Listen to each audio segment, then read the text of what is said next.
bumi kang subur sawati namdur gemah lipah lo jinawi ayam tentrem kertora harjo, kata orang Sunda lubak lubuk loba-lobokan bro di juru bro di pantau ngalayah di tengah ima.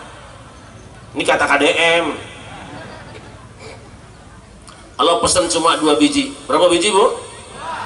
Berapa biji? Biji apa? Biji pesan. وَقُلْنَا يَا آدَمُ اسْكُنْ أَنْتَ وَزَوْجُكَ الْجَنَّةَ وَكُلَا مِنْهَا رَغَدًا حَيْثُ شِئْتُمَا وَلَا تَقْرَبَا هَذِهِ الشَّجَرَةَ فَتَكُونَا مِنَ الظَّالِمِينَ.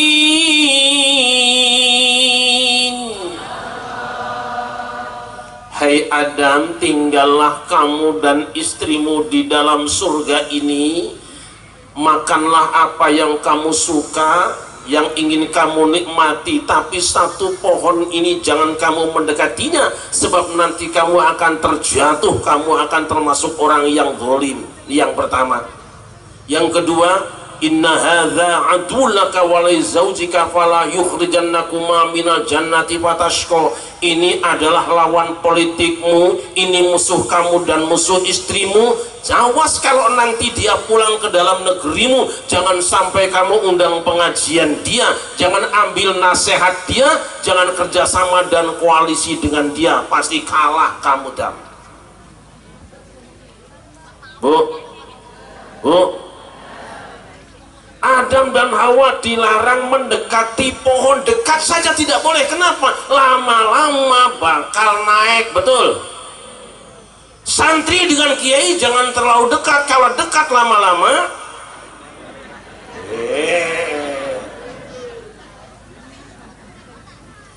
sebab yang namanya laki-laki itu sama saja, gitu Bu. Preman lihat perempuan seneng apa tidak?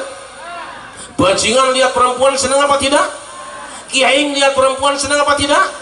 Bojomu lihat perempuan seneng apa tidak? Cuman masalahnya saudara-saudara, saya tanya sekarang ibu-ibu nih, ibu lebih senang lihat suami sendiri apa suami orang? Pret. Saya tanya bapak-bapak lebih senang lihat istri sendiri apa istri orang? Dan cowok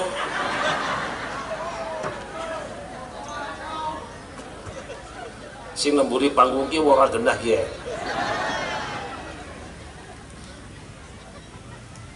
Namanya laki-laki yang lihat perempuan kayak kucing lihat ikan.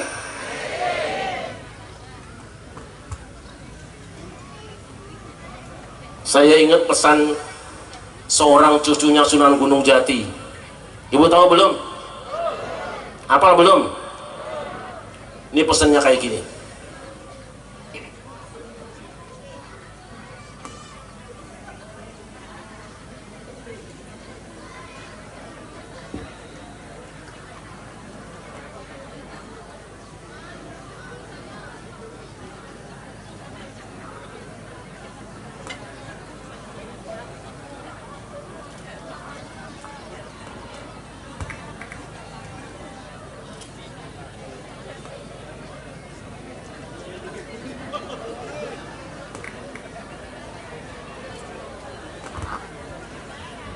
Segitu aja. Sallallahu Muhammad. Adam sedang tenang di dalam surga bersama istrinya, tahu-tahu setan datang silaturahmi. Lu memang setan mau silaturahmi? Makhluk paling rajin silaturahmi itu setan, terutama musim pilkada sama pilpres. Betul apa tidak? Makanya kalau besok musim pilkada sama pilpres datang orang yang kampanye di masjid-masjid, datang kepada warga NU, pilih si anu, cukup ibu jawab, a'udzubillahi minas. Sebab yang kampanye itu berarti yang dikampanyein juga.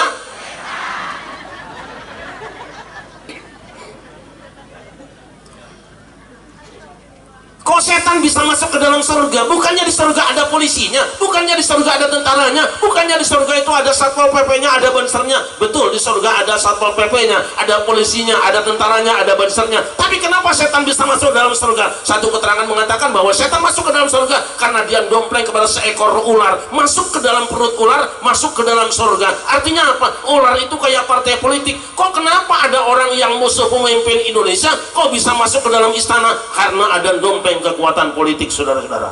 Hati-hati, partai politik itu kayak ular, gimana? Begitu masuk ke dalam surga, dan kamu dapat ayat ya, iya. Ayatnya wala taqraba ya dam, betul. Kok kamu setan bisa tahu dari mana? Dari YouTube. Lu setan juga rajin ngaji, ngajinya pakai YouTube, nggak mau qiraatul kutub. Setan juga baca ngajinya bukan sama ajengan tapi sama postingan. Yang ditenteng itu WhatsApp, bukan mushaf. Kamu ngerti maksudnya dan tahu aku nggak boleh dekati pohon ini? Salah. Lu aku ngaji di Asaro seperti ini, ngaji Tebu Ireng kayak gini, Lirboyo kayak gini, Pelosok kayak gini, Kerapiak kayak gini, Kemanggisan juga kayak gini. Itu tafsir apa yang kamu baca? Dan itu yang aku baca tafsir jalan lain. Nah, aku punya tafsir jalan lain. Apa tafsirnya kan? Manahakuma rabbukuma an hadhihi syajarati illa an takuna malakaini aw takuna minal khalidin. Allah tidak melarang kalian berdua mendekati pohon ini, kecuali justru kalau kamu mendekati pohon ini, kamu makan buahnya, kamu akan jadi malaikat dan kekal di dalam surga, tidak akan pernah di-impeachment dan tidak ada pemakzulan. Karena target setan memang bagaimana memisahkan antara Adam dan Hawa, memisahkan antara presiden dengan wapresnya, itu targetnya. Isunya boleh macam-macam. Adam tidak percaya, saudara-saudara, tapi karena Adam tidak percaya, setan sumpah. Memang yang namanya tim sukses kudu sumpah supaya turun lagi bohirnya. Wa qasamahuma inni lakuma laminan nasihin. Aku sumpah, hai Adam, apa yang kukatakan ini semata-mata nasihat buat kamu. Coba lawan politik kok bisa jadi dewan pembina, bahkan dewan penasehat presiden, kan repot ini. Akhirnya Adam dan Hawa melanggar larangan Allah. Izinkan saya bertanya dengan ibu-ibu, yang makan duluan Adam apa istrinya? Jangan fitnah ibu-ibu. Yang makan duluan Adam apa istrinya? Istrinya. Kenapa? Karena memang perempuan gampang percayaan sama sales. Saya odek melulu. Akhirnya Adam dan Hawa makan buah larangan, jatuhlah dari surga gara-gara apa? Makan buah gratis MBG. Nah,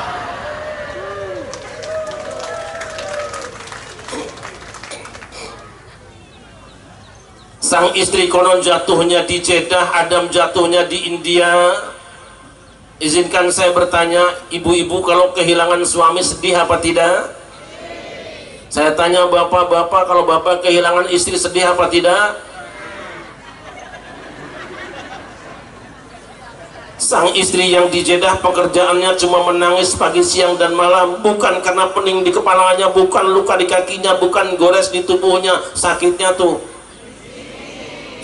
tuh kangen sama suami. Sementara Adam yang berada di India bukan tidak rindu dengan istrinya, bukan tidak kangen dengan istrinya, kangen dan rindu tentu saja, tetapi tidak tahu alamat barunya. Mau nanya sama orang India takut dikasih alamat.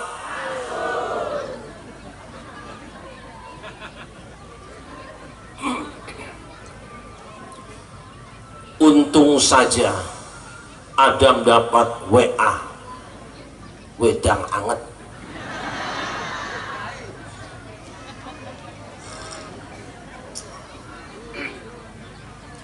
Untung saja Adam dapat WA, wahyu Allah.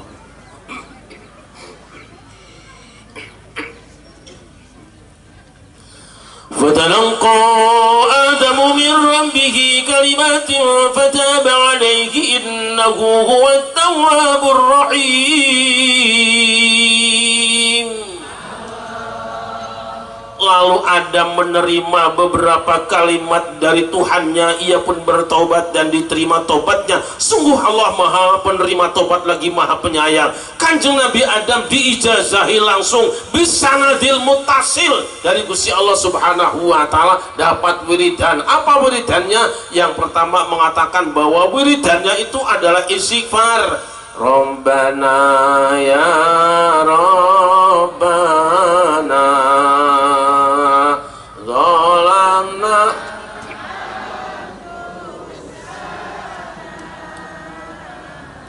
wa ilam wa tarhamna.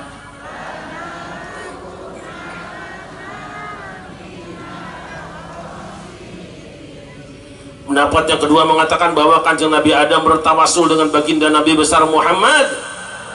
Dia berdoa, Allahumma bihaqqi Muhammadin lima ghafartali, ya Allah dengan hak Muhammad kiranya kau ampunkan kesalahanku. Dua cara Adam tobat, yang pertama istighfar, yang kedua tawassul. Setan juga melakukan kesalahan di dalam surga, tetapi ketika disidang oleh Allah, diinterpelasi oleh Allah, tidak mau istighfar, tidak mau tawassul. Kenapa? Sebab aslinya setan memang anti istighfar, anti istighfar, makanya kalau ada orang yang mengharam-haramkan tawasul, memusyrik-musyrikkan tawasul, membid'ah-bid'ahkan tawasul, warga NU ndak usah tersinggung, harap maklum, orang itu kesurupan. Kalau ada aliran mengharam-haramkan tawasul, catat itu aliran. Jelas apa jelas? Jelas apa jelas? Gitu aja kok, daripada repot. Iya, sekon ngopi baik nyong lah.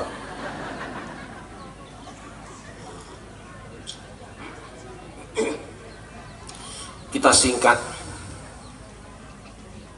Turun ke dunia beranak pinak. Turun ke dunia, kemudian Allah mengangkat Adam menjadi seorang khalifah. Diumumkan oleh Allah, wa idh qala rabbuka lil malaikati inni ja'ilun fil ardi khalifah qalu ataj'alu fiha man yufsidu fiha wa yasfiku ad-dima wa nahnu nusabbihu bihamdika wa nuqaddisu lak qala inni a'lamu ma la ta'lamun.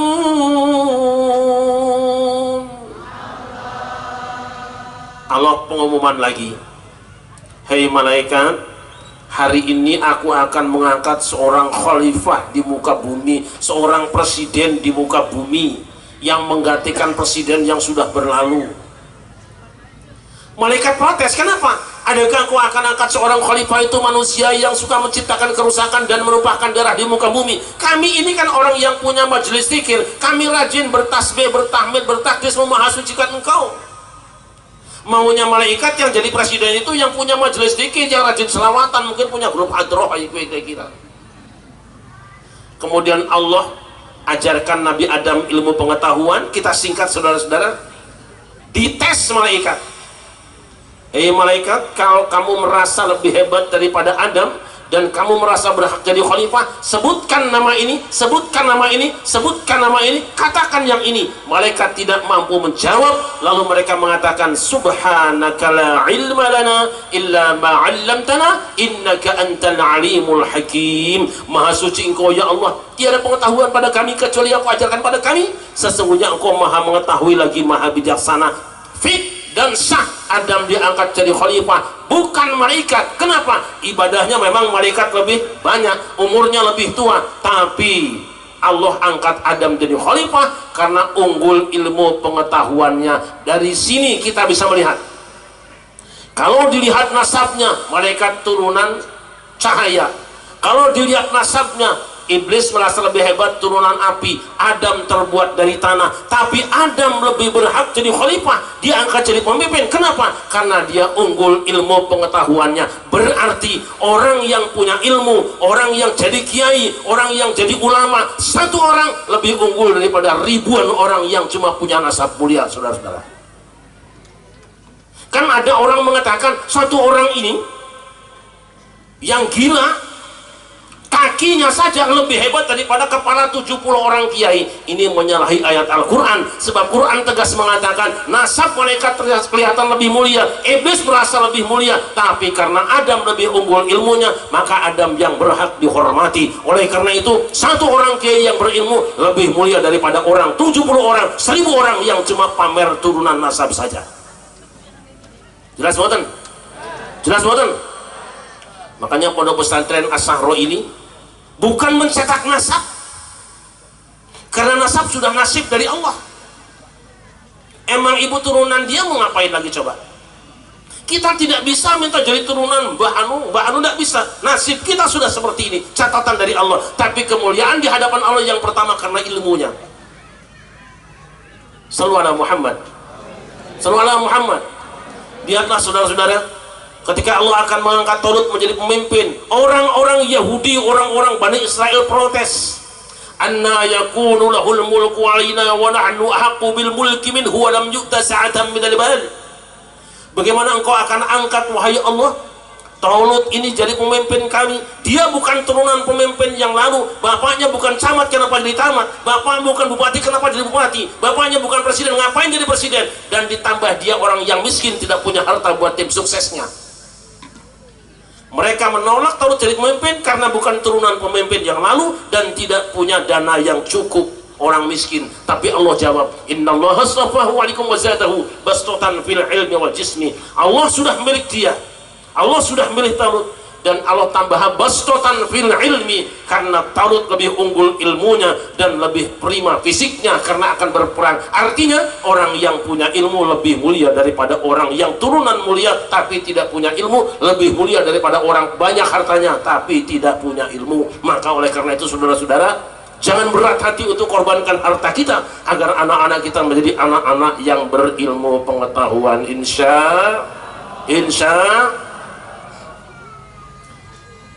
saya mau tanya ibu-ibu, kalau panjenengan punya anak kuliah di fakultas kedokteran, cukup nggak ragatnya 100 juta? Cekap mboten?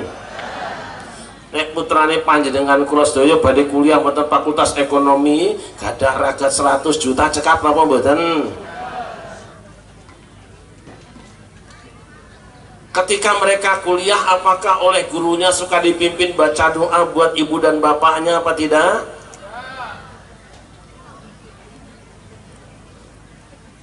100 juta, 1 miliar tidak pernah dipimpin baca doa buat ibu bapaknya. Di mana anak-anak diajari baca doa? Di TPQ, TPA, di pondok pesantren. Setiap saat bahkan setiap hari mereka dipimpin oleh kiainya untuk baca doa kangge romolan ibune. Nggih mboten?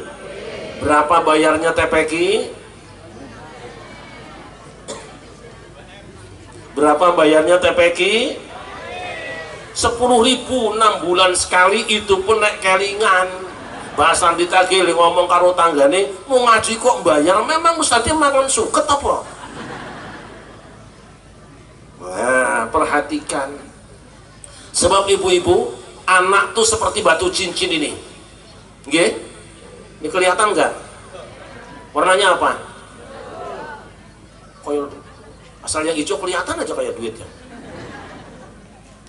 Ini tadinya batu biasa berada di gunung, diambil oleh petaninya, kemudian dibentuk oleh tukang cincin, terakhir digosok dengan serbuk intan.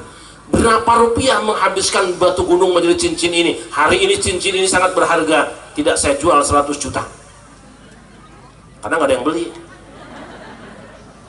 Tapi untuk menjadi cincin ini, sang petaninya yang punya batu, yang punya modalnya, menyerahkan kepada tukang gosok, mengeluarkan puluhan ribu rupiah, bahkan mungkin ratusan ribu rupiah, asal batunya digosok menjadi meling. Mahal biayanya, tidak dicurke begitu saja. Panjenengan pingin punya anak soleh dan soleha, pingin betul? Pingin punya anak soleh betul? Nek cuma pingin punya anak soleh gampang, asal punya perawan kawinkan sama si soleh, besok punya anak namanya anak. Tapi yang pengen punya anak yang soleh beneran ibu-ibu, bahwa dia bagaikan batu bongkahan dari gunung, serahkan kepada kiai, serahkan kepada lembaga pendidikan, serahkan kesolehan. Tapi jangan lupa untuk gosok itu ada biaya. Gak punya duit ngaku aja, gak masalah. Pondok itu gak pernah cari duit.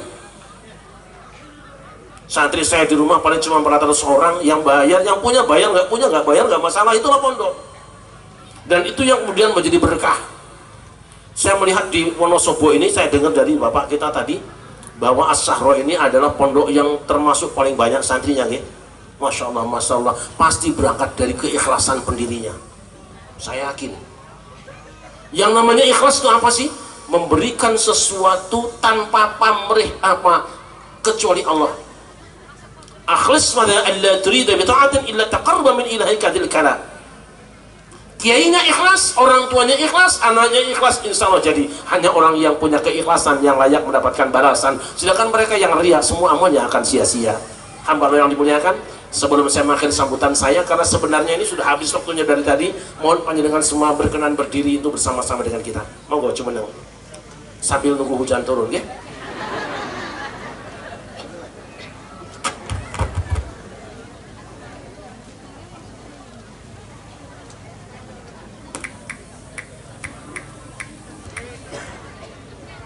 Mohon sikapnya berdiri tegak dan keluarkan suara ibu-ibu, katakan pada dunia bahwa Indonesia masih ada.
Mustafa Sayyidina Muhammadin sallallahu alaihi wasallam aswaji wa baiti wa ahli baiti ajmain khususan ra'i sahawati dan al-Fatihah.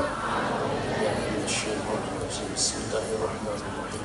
Alhamdulillahirabbil alamin arrahmanir rahim maliki yaumiddin. Iyyaka na'budu wa iyyaka nasta'in ihdinas siratal mustaqim siratal ladzina an'amta 'alaihim ghairil maghdubi 'alaihim waladdallin. Sebelum dipungkas doa, Bapak Ibu, barangkali ada yang belum punya. Ini adalah buku doa terbaik seluruh dunia. Tidak ada doa yang lebih baik dari ini. Saya bawa paling cuma sekitar 200, tidak lebih. Dan saya tidak menjual. Tolong disiapkan di sini, Ghazali atau Paudin, disiapkan di depan di sini. Bagi ibu yang memerlukannya, bapak yang memerlukannya sudah saya ijazahkan di sini. Taruh aja di situ depan. Jadi saya tidak menjual ya Bu. Nanti ibu ambil di situ, bayarnya di situ juga. Tapi insya Allah di sini banyak toko, nanti beliau yang mau bayarin katanya. Cuma sekitar 200 biji. Monggo yang mau mengamalkan ini bisa untuk apa saja Bapak-bapak saya jelaskan. Ini dibaca 1 hari sekali. Ini ada 2 bagian. Bagian pertama adalah wirid dari Al-Quran yang biasa dibaca oleh Nabi, bisa untuk ruqyah juga. Halaman 14 sampai akhir adalah doa se-Al-Quran, doanya semua nabi-nabi. Kalau misalnya ada yang sakit, nanti siapkan air minumnya, dibacakan munajat, diberikan, diambil airnya. Kalau ada rumah yang kena gangguan jin, cukup disiramkan air atau garam yang dibacakan munajat. Dan kalau kebetulan suami ibu agak sulit saat tahajudnya, bisa diangkat airnya 1 ember, siram di mukanya. Nanti kita baca doa, nggih. Kita tunggu ada kiai yang memimpin doa dulu. Saya tidak memimpin doa di sini. Sekedar itu yang dapat saya sampaikan. Mudah-mudahan maslahat dan manfaat. Moga-moga kiai, bunyai dan semua guru-guru sabar merawat anak-anaknya, para santrinya sabar sinaunya, dan orang tuanya juga sabar di dalam ngeragatinya. Insya Allah as-sahroh tetap jaya selamanya. Terima kasih. Hasbunallahu wa ni'mal wakil. Wallahul muwaffiq ila aqwamit thoriq. Wassalamualaikum warahmatullahi wabarakatuh.